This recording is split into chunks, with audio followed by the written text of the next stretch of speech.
Duke Adrian Ravenshire had faced generals without trembling, negotiated treaties that shaped borders, and commanded the respect of kings, yet nothing unsettled him quite like discovering that his 3 children now looked toward their governess before they looked toward him.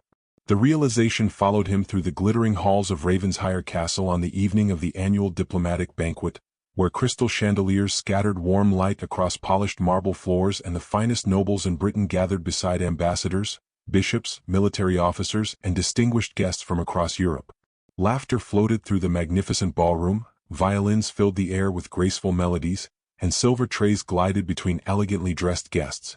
Yet Adrian noticed only one quiet figure standing near his children. Miss Helena Ashcroft wore a modest blue-gray gown that would have disappeared among the silk and velvet surrounding her if not for the extraordinary grace with which she carried herself. Her beauty possessed an effortless elegance that no simple clothing could diminish. Long chestnut hair was neatly gathered behind her head, allowing soft strands to frame a face of remarkable symmetry. Her luminous blue-gray eyes held unusual calm, while her gentle smile carried the quiet reassurance of someone who had endured storms without surrendering her kindness. She neither sought admiration nor encouraged attention, yet conversations often faltered whenever she crossed a room, as though people sensed refinement they could not explain. She leaned toward little Lady Rose, carefully cutting the child's roast into tiny pieces before brushing an escaped curl from the girl's forehead. Rose giggled, completely unaware that one of the kingdom's grandest banquets surrounded her. Nearby, 10-year-old Edward eagerly whispered questions about a history book Helena had promised to continue reading before bedtime. 13-year-old William watched everything with growing maturity, occasionally translating guests' names for his younger siblings exactly as Helena had taught him. Their quiet confidence contrasted sharply with the fearful silence that had haunted the castle since their mother's death 3 years earlier. Servants exchanged discreet smiles whenever they observed the children laughing again. "They sound alive," one elderly footman whispered to another. They hadn't laughed like that in years. Adrian heard the words. Instead of feeling grateful, an uncomfortable jealousy tightened inside him. He convinced himself it was concern. A governess should educate children, not become the center of their world. Throughout dinner, diplomats praised foreign policy while bishops debated philosophy, but Adrian noticed every small moment between Helena and his children. Rose instinctively reached for Helena's hand beneath the table whenever unfamiliar guests approached. Edward quietly sought Helena's approval before answering questions from visiting scholars. William straightened his shoulders whenever Helena gave him an encouraging nod across the room. Each gesture felt painfully natural, as though she belonged. When dessert arrived, an Italian ambassador remarked upon the importance of linguistic education among noble households. The conversation drifted toward foreign tutors, prestigious academies, and aristocratic upbringing. Adrian glanced toward Helena, suddenly irritated by the admiration his children openly displayed whenever she spoke. A careless impulse overcame him. Turning slightly away from the guests, he addressed Helena in flawless Italian, his voice smooth enough that most English listeners failed to recognize the language. I suppose even simple governesses pretend to understand conversations far beyond their education. Several foreign diplomats immediately recognized his words. One ambassador smirked. Another noblewoman hid her laughter behind a jeweled fan. The insult hung delicately in the air. Helena looked up from Rose's plate. The children exchanged quick smiles. William almost looked excited. Edward bit his lip to stop himself from grinning. Little Rose squeezed Helena's hand as though waiting for a favorite story.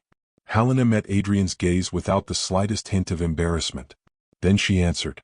Her Italian flowed with breathtaking precision, rich with the elegant pronunciation spoken only among Europe's finest diplomatic circles. If understanding begins with kindness, your grace, then every language becomes easier to learn. Before astonishment could settle over the room, she continued effortlessly in French. Then German. Spanish followed with lyrical confidence. Portuguese. Greek. Latin. Russian. Finally she returned to English so gently that the transition felt like music completing its final note. I hope I have answered clearly. Silence swallowed the ballroom. The visiting diplomats stared openly. One elderly bishop slowly lowered his wineglass. The Italian ambassador blinked twice before whispering something incredulous to his French counterpart. Even those unfamiliar with every language recognized mastery when they heard it. Adrian remained motionless. His carefully chosen mockery had collapsed into bewilderment. Who was this woman? No governess acquired such knowledge through ordinary schooling.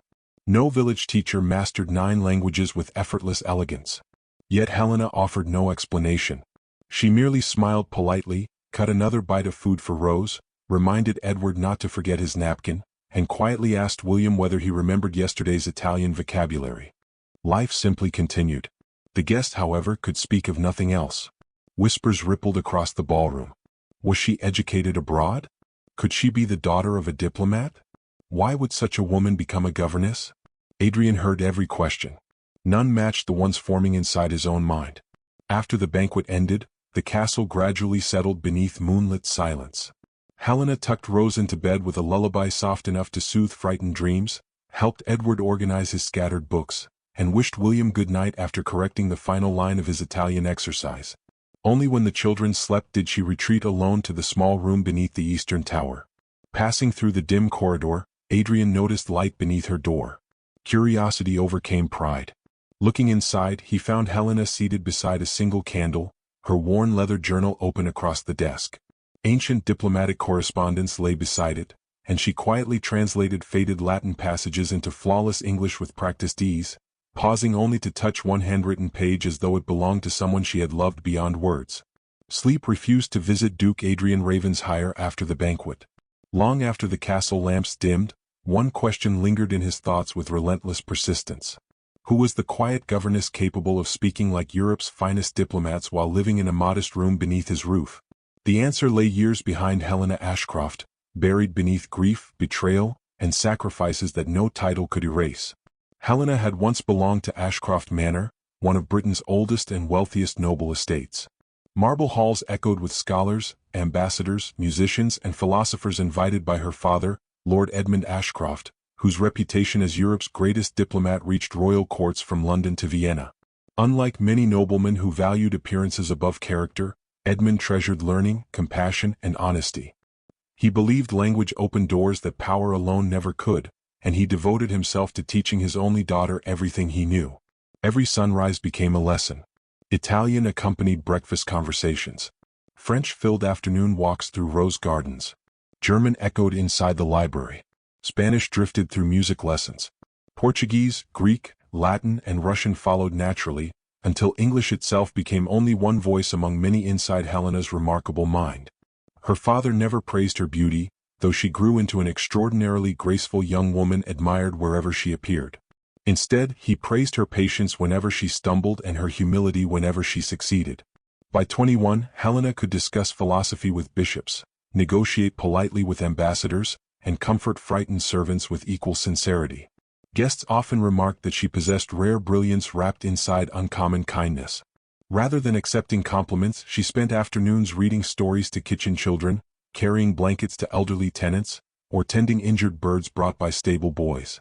The estate workers adored her because she remembered every name, every birthday, and every hardship without needing reminders. Her father often smiled quietly while watching those moments. "Never measure greatness," he once told her, "by how many people serve you. Measure it by how many people feel safer because you entered the room." Those words became the compass of Helena's life. Then everything changed during one bitter autumn. Lord Edmund collapsed after returning from Parliament and died before dawn, leaving an entire household drowning in disbelief. Helena barely found strength to stand through the funeral, yet sorrow had little time to breathe before greed entered the manor wearing black mourning clothes and false sympathy. Her uncle, Lord Victor Ashcroft, immediately assumed responsibility for family affairs, insisting every decision honored Edmund's wishes. Helena, exhausted by grief, trusted him completely. Within weeks she noticed servants disappearing without explanation. Account books vanished from the library. Locked cabinets stood mysteriously empty. Letters addressed to her never arrived. Whenever she questioned these changes, her uncle answered with polished smiles and carefully rehearsed reassurances that left no room for argument. Behind those smiles, another plan unfolded. Victor discovered documents hidden by Edmund proving that Helena alone inherited several vast estates together with confidential records exposing years of financial corruption among influential noble families. If those records became public, fortunes would disappear, titles would crumble, and Victor's own crimes would emerge beside theirs.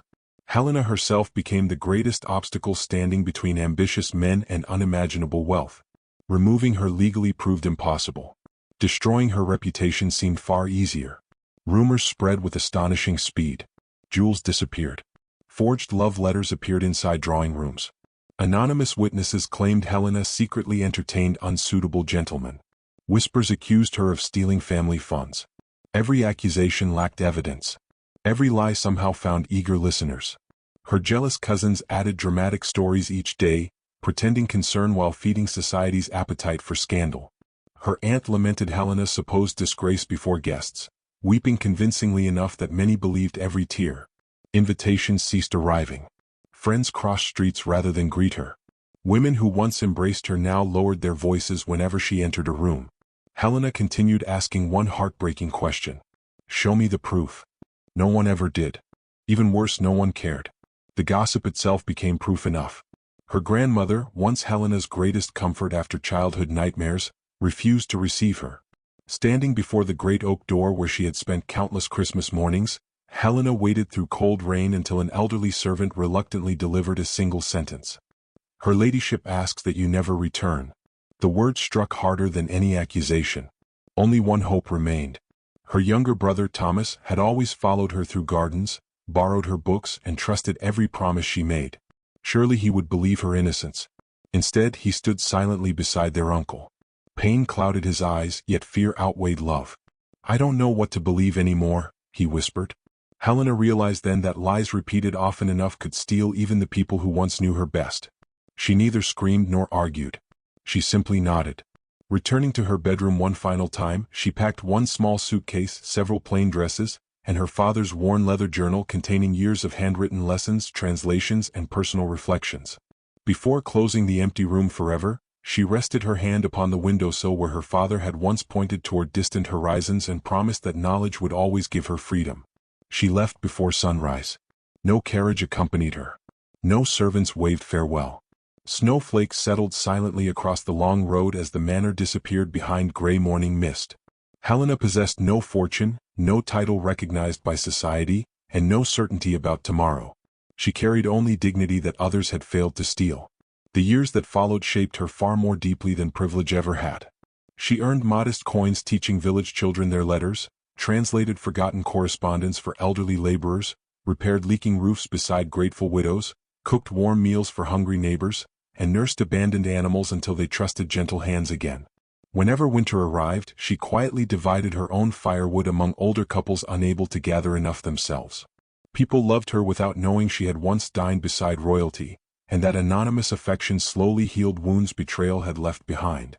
One evening, while reading her father's journal beside a small village hearth, an elderly traveler paused outside the cottage door, stared through the window, and suddenly whispered her full noble name with unmistakable recognition. Helena gently placed one finger against her lips before opening the door, silently begging him to protect the truth that had already cost her everything. Morning sunlight returned to Ravenshire Castle with deceptive calm, yet something invisible had shifted after the banquet. Duke Adrian Ravenshire no longer looked at Helena Ashcroft as merely the governess responsible for his children. Every unexpected glimpse of her now awakened questions he could neither dismiss nor answer.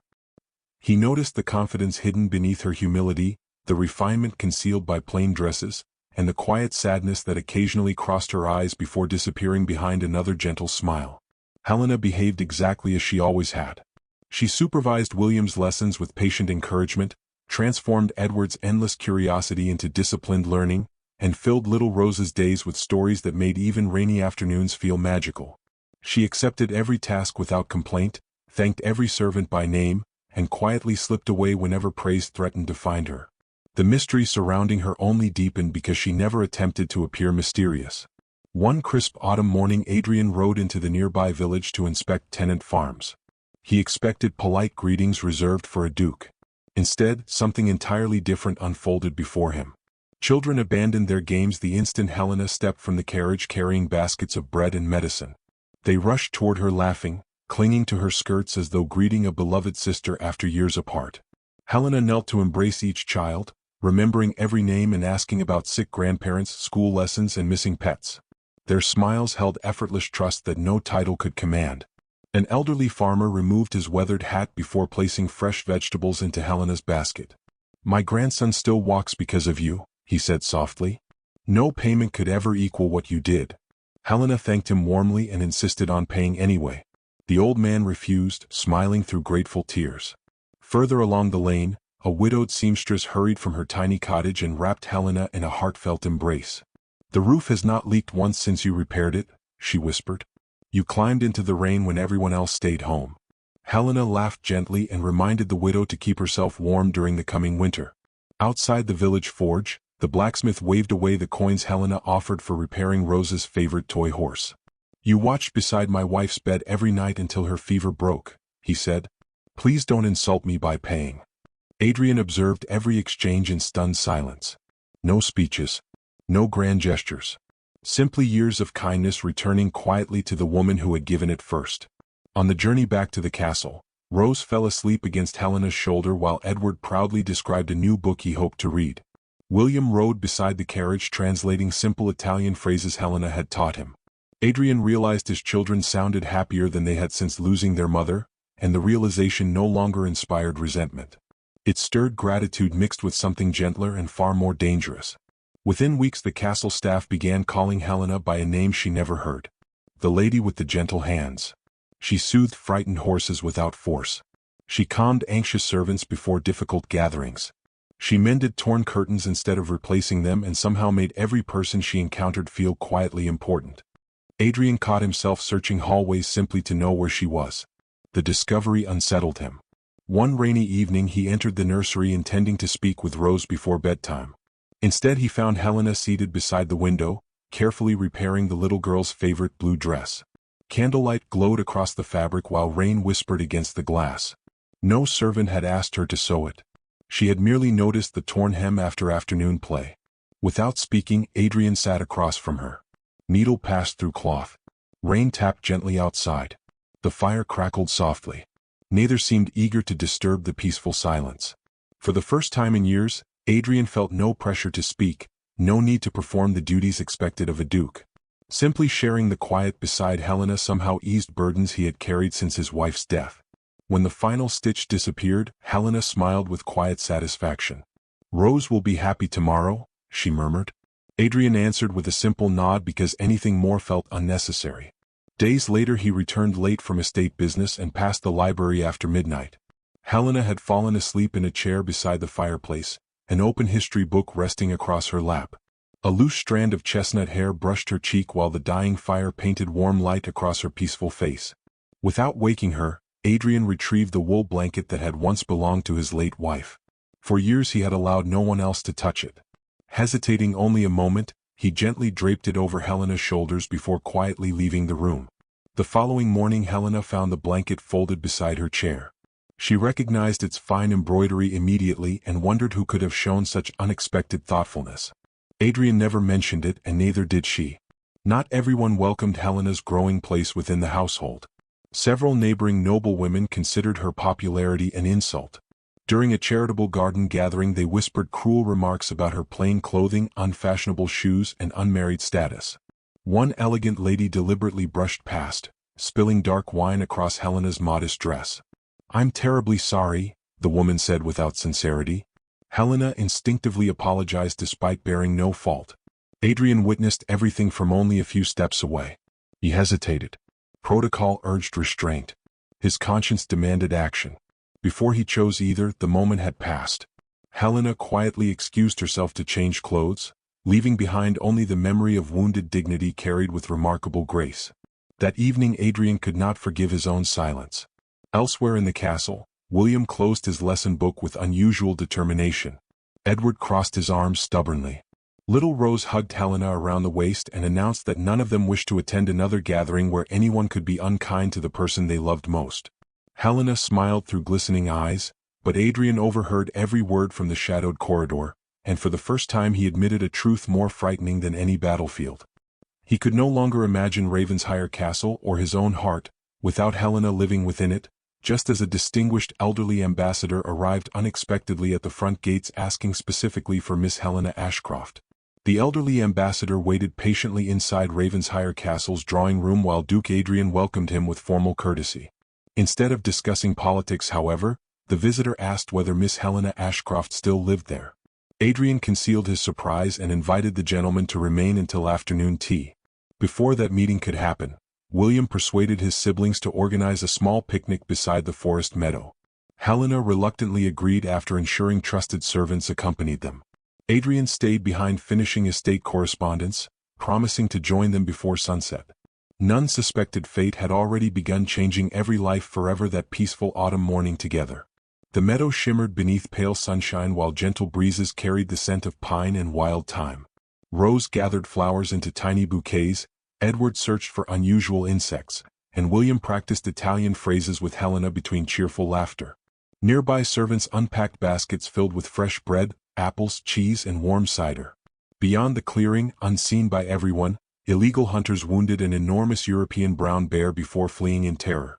Maddened by pain and fear, the injured animal crashed blindly through dense undergrowth toward the unsuspecting picnic. Birds exploded skyward in frantic warning. Crying horses reared before anyone understood why approaching. A terrified carriage horse screamed and reared violently before bolting across the grass. Servants shouted desperate warnings while dishes shattered beneath flying hooves. The carriage lurched sideways, striking a hidden rock before overturning with a deafening crash. William became trapped beneath one heavy wheel. Edward scrambled desperately into the branches of a nearby oak. Little Rose stood frozen beside scattered blankets, unable to move or cry. Helena turned just as the enormous bear burst from the trees, roaring with terrible fury. Its bloodied shoulder revealed the hunter's bullet, and blazing eyes fixed upon the frightened child standing utterly alone ahead. Every instinct urged Helena to run, yet compassion defeated fear before either completed a single heartbeat. Snatching a burning branch from the campfire, she stepped directly between Rose and the charging beast. Flames crackled fiercely as smoke curled upward. Helena shouted with astonishing courage, waving the fire until the bear abandoned the children and lunged toward her instead. Without hesitation she turned and fled across uneven rocks, deliberately drawing death farther from the family she had sworn to protect. Sharp branches tore her sleeves and stones ripped open her leg, but she never looked back until the children disappeared safely. The chase thundered through dense woodland where twisted roots and steep slopes offered little mercy. Helena stumbled repeatedly, striking rough stone hard enough to split her skin, yet each painful step kept the bear farther from William, Edward, and Rose. Behind her, terrified servants finally reached the children, pulling William free and carrying Rose toward safety. Edward climbed down trembling, horrified that Helena remained alone with the relentless animal disappearing deeper into the forest. Blood soaked Helena's skirt as exhaustion blurred her vision. Still she raised the burning branch whenever the bear closed the distance, refusing surrender despite overwhelming danger. Miles away, Adrian had just mounted his horse when frightened servants reached the estate gates shouting fragmented warnings about the children, the overturned carriage, and a bear. Horror drained every trace of color from his face. Gathering armed guards without wasting another breath, he drove his horse through fields and forest with reckless speed, praying desperately that he would not arrive too late to save the people who mattered most. Every pounding heartbeat carried unbearable guilt. Helena had faced the danger alone because he had remained behind finishing paperwork instead of accompanying his children and their devoted governess that day. Helena's strength finally faltered beside a rocky stream where her injured leg collapsed beneath her weight. The burning branch slipped from numb fingers. The bear advanced with terrifying determination until a thunder of hooves echoed between towering pines. Adrian and his guards burst into the clearing. Muskets fired skyward while blazing torches surrounded the enraged animal. After several tense moments, the wounded bear retreated into the wilderness, disappearing among dark trees. Adrian leaped from his horse and caught Helena before she struck the ground. Her breathing weakened, and crimson blood stained his trembling hands beyond anything he had ever imagined. Castle physicians worked through the night after Helena was carried home unconscious. Deep wounds, severe blood loss, and relentless exhaustion left her hovering uncertainly between life and death. Adrian refused every invitation to rest. He remained beside her bed, changing cool cloths, holding medicine cups, and silently begging for another chance to speak words pride had delayed far too long. The children refused comfort unless allowed brief visits each evening. Rose whispered, "Please don't leave us too." William blamed himself for arranging the picnic. Edward cried openly beside the bed until sleep finally claimed him against Adrian's silent shoulder alone. 3 days later, as dawn illuminated Helena's quiet room, the elderly ambassador entered carrying a weathered leather portfolio. One look at Helena's face filled his eyes with recognition and sorrow.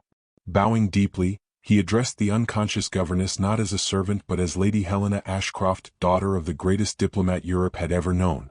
Adrian stared speechless while every hidden piece of the impossible mystery suddenly began fitting together. Opening the portfolio, he revealed sealed documents bearing royal signatures and whispered that dangerous enemies had hunted her for years because truth threatened powerful families. Adrian realized everything was beginning. When Helena finally opened her eyes, the first face she saw was not a physician's but Adrian's. The proud duke who had once measured every word now looked exhausted beyond recognition. His beard had begun to shadow his jaw, his elegant coat remained wrinkled from sleepless nights, and his eyes carried quiet fear that no title could conceal. He had not left her bedside except to comfort the children. For a long moment neither of them spoke. Then Helena smiled faintly. "You should rest, your grace." Adrian lowered his head with a painful smile. "I will, after you recover." She noticed his hand still wrapped around hers. He slowly let go. Outside the room, William, Edward, and Rose had been waiting since sunrise. The moment the physician announced Helena would live, all three children rushed inside. Rose threw herself carefully against Helena's shoulder, tears streaming freely down her tiny face. "I prayed every night," she whispered. "Please never scare us again." William stood beside the bed trying desperately to appear grown, yet his trembling voice betrayed him. "You saved my life." Edward could only hug her gently before burying his face against the blanket. Helena embraced them one by one. They were always worth saving. Several days later the elderly ambassador returned with officials appointed directly by the crown. In Adrian's private library, sealed chests were opened before witnesses. Inside rested Lord Edmund Ashcroft's original diplomatic journals, authenticated wills, estate records and correspondence proving years of calculated fraud committed by Lord Victor Ashcroft and several allied noble families. Every forged signature was exposed beside the genuine originals. Every missing estate had been traced. Every accusation against Helena collapsed beneath undeniable evidence preserved by the ambassador exactly as her father had intended. The government moved swiftly. Parliament ordered an immediate investigation. Messengers rode across the kingdom. Within weeks the conspiracy that had stolen Helena's life began unraveling in public. Her uncle was arrested before the assembled nobility. His hidden accounts were seized. His estates were frozen. Several corrupt aristocrats resigned their offices before formal charges reached them. Newspapers across Britain carried the astonishing story of the young noblewoman falsely condemned by her own family. The same society that had eagerly believed every rumor now rushed to distance itself from the lies. Helena asked for none of their sympathy. She simply continued recovering beside the children. One evening Adrian found her sitting beneath the old oak overlooking the gardens. Rose asleep with her head resting in Helena's lap while the boys practiced fencing nearby. "You should not be walking so far yet," Adrian said gently. "I needed fresh air. You nearly gave your life for my family." Helena looked toward the children. "They became my family long before that day." His heart tightened. For several quiet moments they watched the sunset without speaking. Finally Adrian whispered, "I failed you." She turned toward him. "You were grieving. I was proud. You were hurting. I insulted the finest woman I have ever known." Helena smiled softly. "You apologized without words every day you sat beside my bed." Before Adrian could answer, hoofbeats shattered the peaceful evening. A wounded messenger staggered into the courtyard. "My lord." "Helena, they've taken her." The world seemed to stop. Lord Victor's remaining allies had escaped arrest. Knowing Helena's testimony would destroy every hope of avoiding conviction, they had seized her carriage while she traveled to meet Parliament's investigators. Their destination lay along abandoned sea cliffs where forgotten smugglers once hid stolen cargo beneath towering stone arches. Adrian needed no further explanation. Within minutes bells rang across Ravenshire. Guards armed themselves. Stable doors flew open. Villagers arrived carrying lanterns and hunting rifles. The blacksmith Helena had once helped mounted his horse first. The elderly farmer whose grandson she had saved rode beside him. The widow whose roof Helena repaired insisted on preparing food for every rider. Dozens became hundreds. Not because a duke commanded them.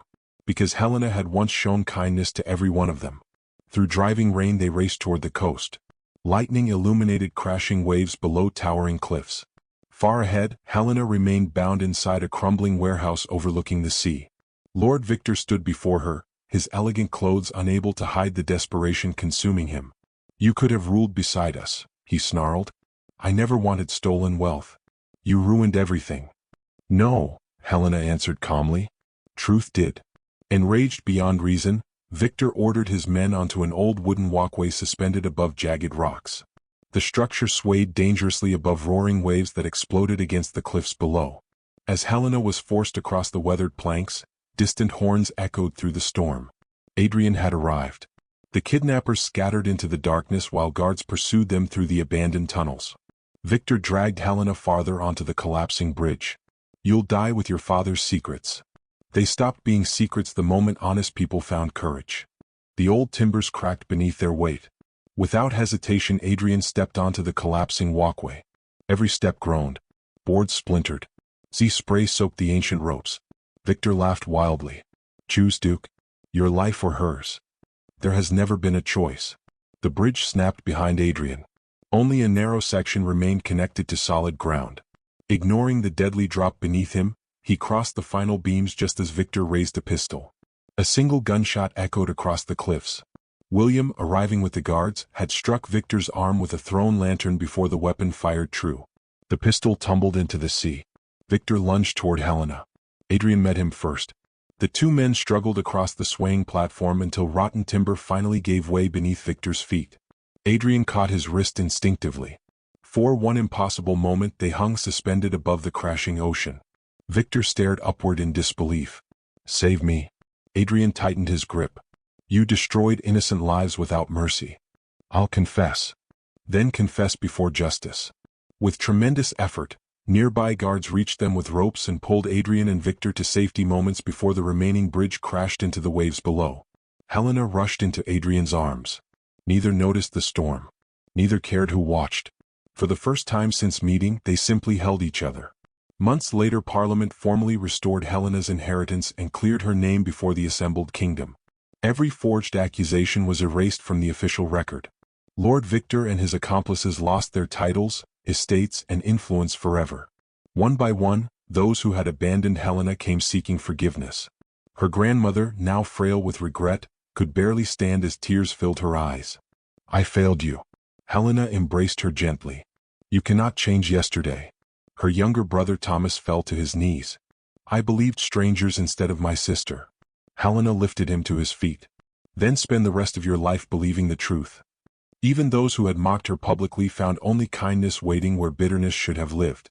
Spring returned to Ravenshire with blossoms covering every garden. Adrian invited Helena to the very ballroom where he had once humiliated her before diplomats and nobles. This time the room held only family, close friends, and the people who truly mattered. Standing before her, Adrian spoke in flawless Italian. "I judged your station instead of your soul. I mistook quiet strength for weakness and kindness for simplicity. Every day since then, you have taught me what true nobility looks like. Helena Ashcroft, will you do me the greatest honor of becoming my duchess?" Helena's eyes shimmered with happy tears. She answered him first in Italian. "My heart forgave you long before your words asked forgiveness." Then she gently continued in English. "I loved you long before you discovered who I truly was." Applause echoed through the ballroom while Rose squealed with delight and Edward nearly tackled William in celebration. Their wedding filled the grand cathedral several months later. Dukes stood beside shepherds. Ambassadors greeted farmers. Bishops welcomed blacksmiths. The elderly widow Helena had once helped sat proudly in the front row beside the humble village children she had taught to read. Servants from Ravenshire stood beside noble families without distinction, united by affection rather than rank. As Helena and Adrian were pronounced husband and wife, cathedral bells rolled across the countryside like joyful thunder. Before anyone could address her as "Your Grace," three familiar children broke every rule of royal etiquette. William, Edward, Rose. They raced toward Helena together. Rose wrapped both little arms around her waist. Edward hugged her tightly. William smiled through tears he no longer tried to hide. "You're not our governess anymore," Rose whispered. "You're finally our mother." Helena knelt and embraced them with all the love she had carried through years of loneliness, betrayal, and hope. Looking across the cathedral, she saw not the relatives who had cast her aside but the ordinary people whose compassion had sustained her through every hardship. They had expected nothing in return, yet had given her a family long before a title ever could. As Adrian took her hand and they walked into the brilliant spring sunlight together, Helena understood that true nobility had never been inherited through blood, wealth, or ancient names. It was earned through courage, forgiveness, quiet sacrifice, and the simple choice to love others even after the world had given every reason not to.